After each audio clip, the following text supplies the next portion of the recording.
I'll never forget the way Lisa walked through the front door that night, like nothing had changed. Her smile was soft, glowing, the kind of expression she used to reserve just for me in the golden years of our marriage. That smile alone made my stomach twist in knots. Because I already knew. I knew exactly where she had been. And worse, I knew exactly who she had been with. She moved around the kitchen like it was any other evening, casually setting her purse on the counter, humming some old tune under her breath. Her coat draped off one shoulder, her eyes bright like she had just come back from a spa day. But then her gaze landed on the photo. It was sitting right there in the center of the granite island, directly under the dim glow of the overhead light. A single 5x7 glossy print, framed and deliberate. I had placed it there on purpose, like bait in a trap. The change in her was instant. Her humming died mid-note. Her entire body stiffened. The color drained from her face so quickly she looked like she might faint. She stumbled back a step and grabbed the edge of the counter for support, her knuckles white. In the picture, she was wearing the red dress I had bought her for our anniversary 2 years ago. The one she said made her feel beautiful. And there she was, laughing, her head tossed back, while another man stood behind her with his hand planted on the small of her back, far too familiar, far too intimate. The setting was unmistakable, the rooftop bar of a boutique hotel downtown. The same hotel she told me was the location of a ladies-only spa retreat, just a few weeks prior. I had hired a private investigator after weeks of suspicion. My gut had been screaming at me and I finally stopped ignoring it. What I got back wasn't just proof, it was an entire second life she had been living behind my back. Photos, receipts, messages, timestamps. Her laughter, her touch, her body, shared with someone else while I was working overtime to keep our lives afloat. The betrayal was clinical in its clarity. Lisa finally spoke, her voice trembling. "What is this?" she asked, barely more than a whisper. Her eyes bounced between the photo and my face, pleading with me for some explanation that wouldn't come. "You tell me," I replied, leaning back in my chair. My tone was level, almost too calm. The kind of quiet that comes right before something shatters. She opened her mouth, then closed it. Her lips trembled, but no sound came. She looked like an animal cornered, trapped and desperate. I let the silence stretch.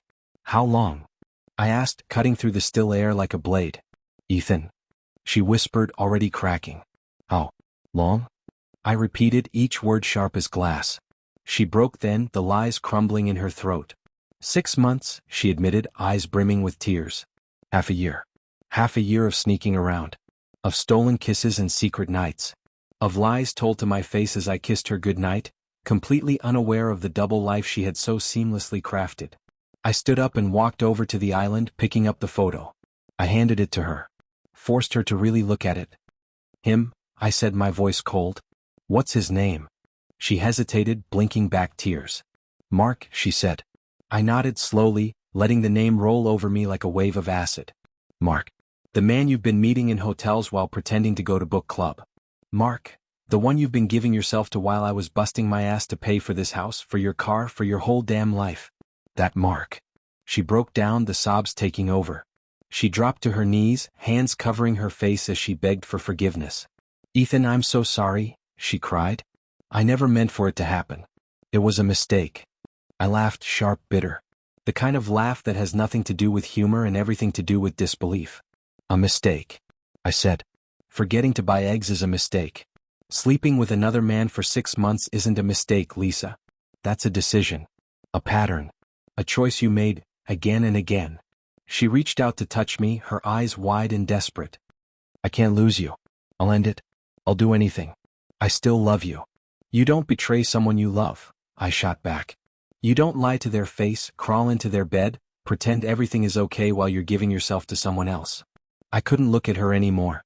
I turned away and grabbed the folder from the coffee table, thick with damning evidence. I handed it to her like it was a gift. "Take a look," I said flatly. She opened it with shaking hands. Page after page of receipts, photos, surveillance reports. It was all there. A vivid, ugly portrait of her betrayal. "Please, Ethan, we can go to counseling." "No," I cut in. "There is no we anymore. There is no fixing this. I spoke with a lawyer last week. The locks have been changed. The passwords updated. I want you out by tomorrow. The divorce papers will be ready soon." She gasped like I had slapped her. "Divorce? You ended this, Lisa. Not me. You did that the moment you let him into your life." She crumbled then. knees to the floor, crying into her palms. But I felt nothing. Not pity. Not rage. Just numb exhaustion. Because I had already mourned us in private, in silence, while she was out pretending to be someone else with someone else. I walked upstairs without another word and took the suitcase I had packed earlier into the guest room. I wouldn't spend another night next to her. That chapter was closed. Sleep didn't come easily. My brain wouldn't stop replaying the timeline of our relationship. The good, the beautiful, the lies hiding in between. I wondered how long she had been unhappy. How long she had been pretending. And why I hadn't seen it sooner. By morning she was gone. She left a note on the counter begging me to reconsider. I didn't read past the first sentence. Her actions had already said everything that needed to be said. The weeks that followed were brutal but necessary. I buried myself in work.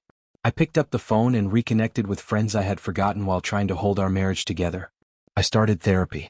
Slowly, the poison began to drain from my veins. The anger, the shame, the heartbreak. I let it go piece by piece. Then out of the blue I got a message from Mark's wife. She had found out too. We met over coffee. It was strange, raw, but strangely healing. We shared the stories of our betrayal and made a pact. Never again. We deserved better. We would have better. Months passed. Word got around that Lisa and Mark didn't last. Their little fantasy collapsed under the weight of their reality. She left the city soon after, leaving behind nothing but the mess she'd created. I didn't feel satisfaction when I heard. Just closure. That photo, the one that changed everything, now sits in a box in the back of my closet. A symbol of everything I survived. A reminder to never ignore my instincts again. To value honesty. To choose peace. These days I'm doing more than okay. I've started dating again, slowly, carefully. And for the first time in a long time I feel alive. Free to laugh. Free to feel. Free to start over. Because sometimes the best revenge is moving on. And if you connected with this story, hit that like button, subscribe to the channel, and tap the bell icon so you don't miss the next one. Thanks for being here.